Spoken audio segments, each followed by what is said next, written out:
கர்த்தரும் இரட்சகருமாகிய இயேசு கிறிஸ்துவின் நாமத்தினாலே யாவருக்கும் வாழ்த்தலை தெரிவித்துக் கொள்கிறேன்.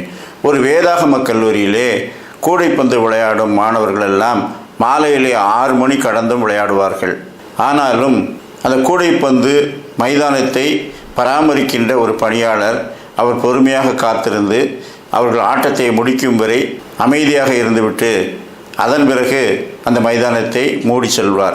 6 மணிக்கெல்லாம் முடிந்து விட்டது, எல்லாரும் போங்கள் என்று யாரையும் துரத்த மாட்டார்.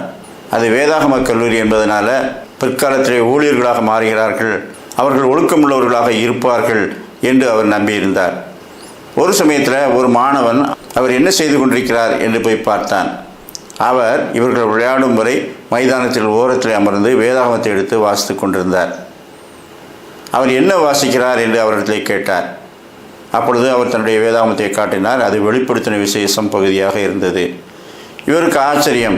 நாங்கள் எல்லாம் வெளிப்படுத்தின விசேஷத்தை குறித்து பலவிதமான கருத்துக்களை வைத்து அதை ஆழமாய் படித்து கொண்டே வருகிறோம். வேதாகமத்தின் எந்த புத்தகத்தையும் விட கருகலானவைகள் சொல்லப்பட்டிருக்கிற ஒரு புத்தகம் இந்த வெளிப்படுத்தின விசேஷம். ஆனால் சரியாக படிப்பறிவில்லாத ஒருவர், ஒரு மைதானத்தை பராமரிக்கும் பணியை செய்கிறவர், அவர் இந்த வெளிப்படுத்தின விசேஷத்தை படிக்கிறாரே, உங்களுக்கு இதில் ஏதாவது புரிகிறதா, இதனுடைய மொத்த அர்த்தம் என்ன என்று தெரிகிறதா என்று இவர் அவரிடத்தில் கேட்டார். அப்பொழுது அவர் சொன்னார், ஆம், எனக்கு இது நன்றாக புரிந்துவிட்டது. மொத்தத்தில் என்ன, தேவகுமாரனாகிய இயேசு கிறிஸ்து அவர்தான் வெற்றி பெறுவார், அவர்தான் ராஜாதி ராஜாவாக ஆட்சி செய்ய போகிறார்.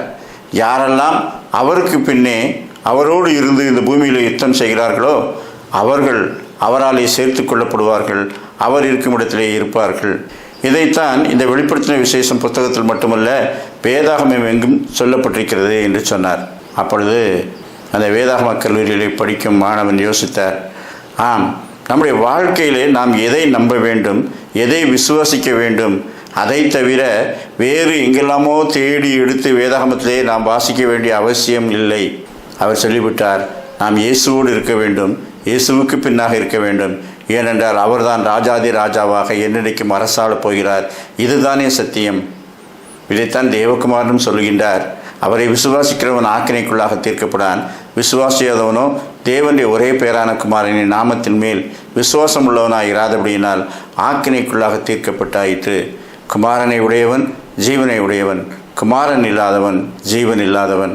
அப்படியானால் வேதாகமம் முழுவதுமே தேவகுமாரனுக்கு பின்னாக நாம் இருக்க வேண்டும், அவரை விசுவாசித்து அவரை பற்றி கொள்ள வேண்டும் என்பதுதானே இதை சரியாக சொல்லியிருக்கிறார் என்று அவன் உணர்ந்து கொண்டான்.